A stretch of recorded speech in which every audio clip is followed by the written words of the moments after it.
Baik, Assalamualaikum warahmatullahi wabarakatuh. Perkenalkan, kami dari kelompok 4, Studi Akuntansi Biaya, akan mempresentasikan hasil diskusi dari kelompok kami tentang Activity Based Costing, yang beranggotakan Syifa Adila, dan saya sendiri, Yanisa Fitri, dan kemudian ada Shirley Natasha, dan yang terakhir ada Anissa Amalina Ilda.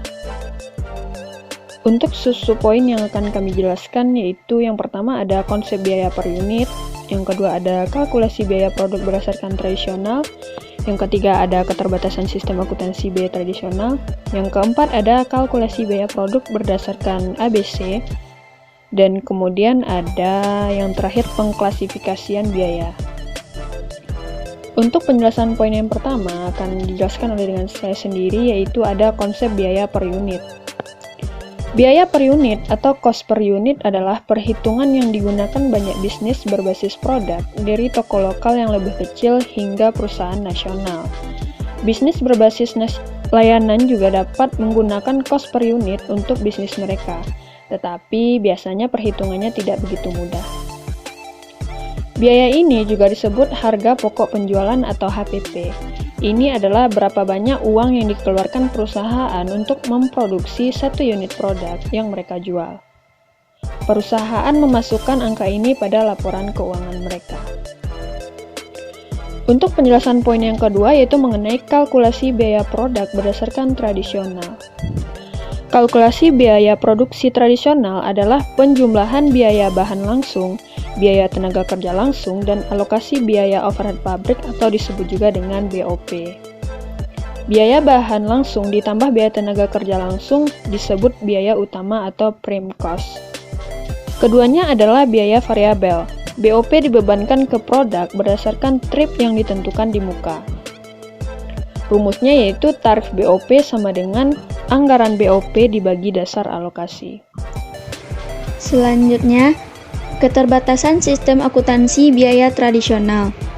Sistem akuntansi biaya tradisional membuat distorsi biaya sering terjadi sehingga keputusan yang diambil manajemen menjadi tidak tepat. Hal ini disebabkan karena 1. Penggunaan jam kerja langsung satu-satunya alat untik dasar alokasi biaya overhead pada produk. Yang kedua, margin laba sulit dijelaskan.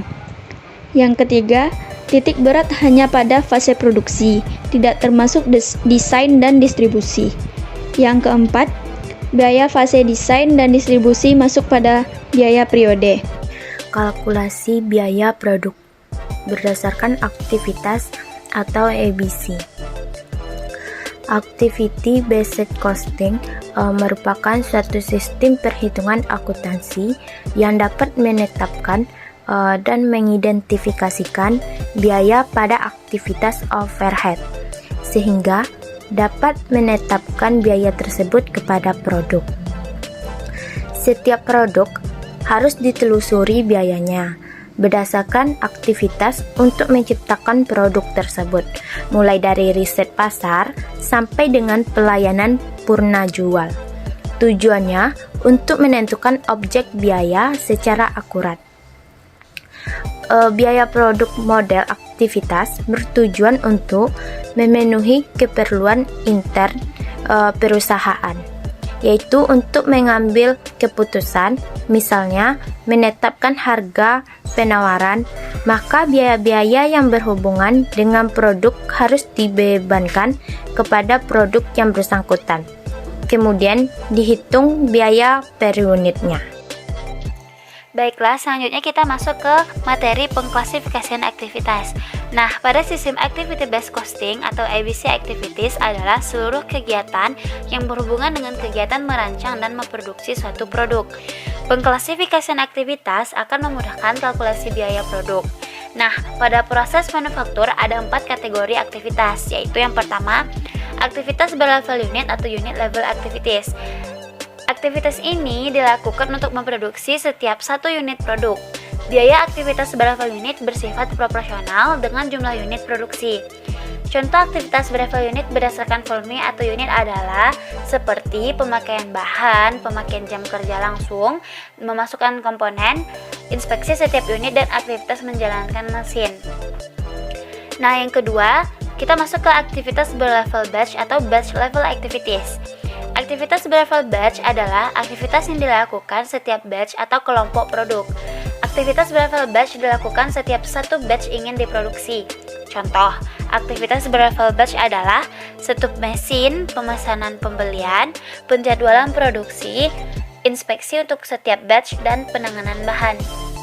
Yang ketiga, aktivitas berlevel produk atau product level activities. Aktivitas berlevel produk adalah aktivitas yang dilakukan untuk mendukung produksi produk yang berbeda.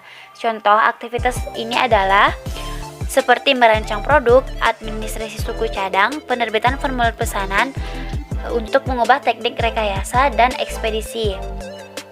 Yang keempat, aktivitas berlevel fasilitas atau facility level activities. Aktivitas berlevel fasilitas adalah aktivitas yang dilakukan untuk mendukung produksi produk secara umum. Contoh aktivitas berlevel fasilitas adalah keamanan, keselamatan kerja, pemeliharaan, manajemen pabrik, depresiasi pabrik, dan pembayaran pajak properti. Baiklah, sekian dari kelompok 4. Apabila ada kesalahan atau kurang jelasnya penjelasan dari kelompok 4, mohon dimaafkan. Sekian, terima kasih. Selamat menonton.